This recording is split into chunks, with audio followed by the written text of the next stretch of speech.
तस्वीर सामने आ रही है। पाकिस्तान में बातचीत नाकाम होने के बाद अमेरिकी सेना ईरान पर फिर से हमले शुरू कर सकती है। राष्ट्रपति डोनाल्ड ट्रंप और उनके सलाहकार ईरानी ठिकानों पर सीमित हमले, फिर से सैन्य अभियान शुरू करने पर विचार कर रहे हैं। वॉल स्ट्रीट जर्नल की रिपोर्ट के मुताबिक अमेरिकी अधिकारी ऐसे अभियान पर विचार कर रहे हैं जो खास ठिकानों पर केंद्रित होगा और इसका मोटिव होगा, ऑब्जेक्टिव होगा, किसी संभावित बातचीत के नए दौर में ईरान के ऊपर दबाव बनाया जाए ताकि ईरान फिर से बातचीत की टेबल पर आ सके। इसको लेकर एक बड़ा ऑपरेशन यहां पर किया जा सकता है अमेरिका की तरफ से, लेकिन सीमित एरियाज में।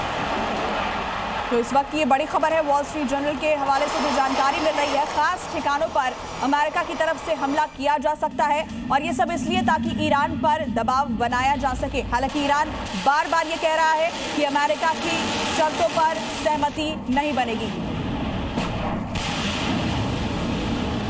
बड़ी खबर, अमेरिकी एयरक्राफ्ट का नया वीडियो सामने आया है। सऊदी एयरबेस पर पहुंचा है aircraft. US Boeing KC-135R repair के लिए पहुंचा है। एयरक्राफ्ट के हर हिस्से पर गोलियों के निशान है। ईरान के हमले में डैमेज हुआ एयरक्राफ्ट। आमतौर पर KC-135 का इस्तेमाल रिफ्यूलिंग विमान के तौर पर भी किया जाता है।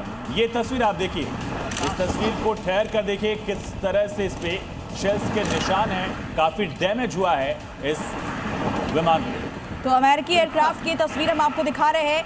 ईरान ने अमेरिका को नुकसान पहुंचाया है, उसकी तस्दीक करती है तस्वीर आप देखिए। बोइंग KC-135R रिपेयर के लिए पहुंचा है क्योंकि हर हिस्से पर यहां आपको गोलियों के निशान नजर आएंगे। हुआ डैमेज आपको नजर आ रहा होगा। इस सेल्स के निशान देखिए किस तरह से, ऐसा लगता है कि बड़ा हमला हुआ था जिसमें कई सारे आपको होल्स नजर आ रहे हैं। सबसे पहले ये तस्वीर जी न्यूज पर एक्सक्लूसिव आप देख रहे हैं। अमेरिका भले नुकसान को लेकर खुद कबूल ना करे, लेकिन ये तस्वीरें गवाही दे रहे हैं कि कितना बड़ा डैमेज ईरान ने अमेरिका को भी दिया है।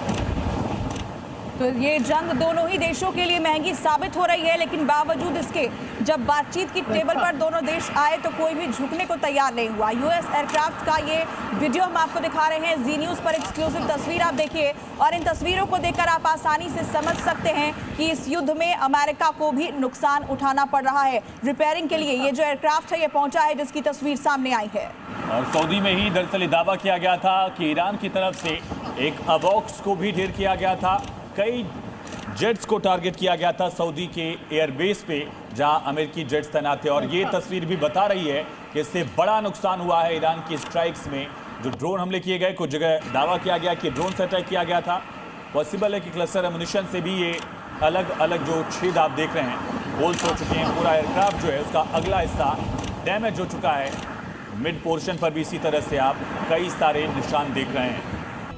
और बड़ी खबर इस बीच सामने आ रही है, यूएस विध्वंसक को हॉर्मुज में चेतावनी। ईरानी मीडिया ने इसका वीडियो जारी किया है। हॉर्मुज क्रॉस करते वक्त चेतावनी जारी की गई है। यूएस वॉरशिप के लिए ईरान की तरफ से बाकायदा वार्निंग दी गई। तो एक तरफ अपनी नौसैनिक तैनाती स्ट्रेट ऑफ हॉर्मुज और अरेबियन सी में लगातार बढ़ाने की कोशिश अमेरिका कर रहा है और इसी बीच अमेरिका का ये जो फ्रिगेट है यहाँ से जब गुजर रहा था उसको वार्न किया गया है।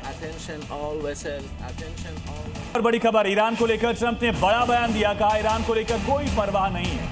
बातचीत ना भी हो तो फर्क नहीं पड़ता, ये डोनाल्ड ट्रंप ने कहा है कि अमेरिका को इससे कोई नुकसान नहीं है। अमेरिका को कोई फर्क नहीं पड़ता कि आगे ईरान से कोई बातचीत होती है या नहीं। जो नुकसान होगा वो ईरान को होगा। जेडी वेंस ने भी कल यही कहा था कि बुरी खबर अमेरिका के लिए नहीं है, बुरी खबर ये ईरान के लिए है कि ये बातचीत विफल हो गई है।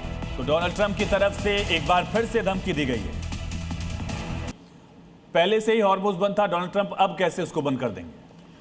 नहीं, इसका मतलब उन्होंने दो चीज़ें कही है। एक्चुअली उनमें थोड़ा सा कंट्रडिक्शन भी है, लेकिन हम उसको डिकोड करने की कोशिश करेंगे। उन्होंने बोला है कि कोई भी जहाज़ वहाँ से निकलेगा नहीं, उसको ब्लॉकेड मतलब आप बंद करेंगे उसको। लेकिन साथ में ये भी बोला है कि transiting ships will be allowed to go. मुझे लगता है जिनका कोई काम हॉर्मुज में नहीं है और सीधा सऊदी अरेबिया की तरफ जा रहे हैं और जो ईरान के शिप्स नहीं है उनको ट्रांजिट फैसिलिटी दी जाएगी। लेकिन ये बहुत बड़ा कंट्रडिक्शन है, क्योंकि अगर आप ब्लॉकेड कर रहे हैं तो सबके लिए ब्लॉकेड हो जाएगा, या अगर आप ट्रांजिट फैसिलिटी दे रहे हैं तो किसके लिए ट्रांजिट फैसिलिटी दे रहे हैं वो बिल्कुल क्लियर नहीं है अभी। पहली बात तो ये है।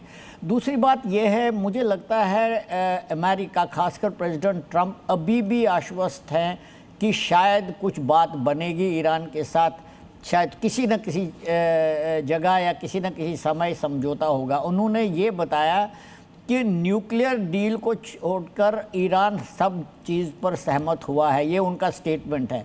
लेकिन अगर आप देखेंगे वाइस प्रेसिडेंट जब वहाँ से निकल रहा था तो 2-4 तो स्टिकिंग पॉइंट थे जिन पर बात हो ही नहीं पा रही थी, आगे बढ़ी। एक तो स्टेट ऑफ हॉर्मुज था, एक यूरेनियम का था, एक न्यूक्लियर एनरिचमेंट था, डीफ्रीज करने, अकाउंट डीफ्रीज करने का, काफ़ी सारी थी जिसमें सहमति हुई नहीं बिल्कुल।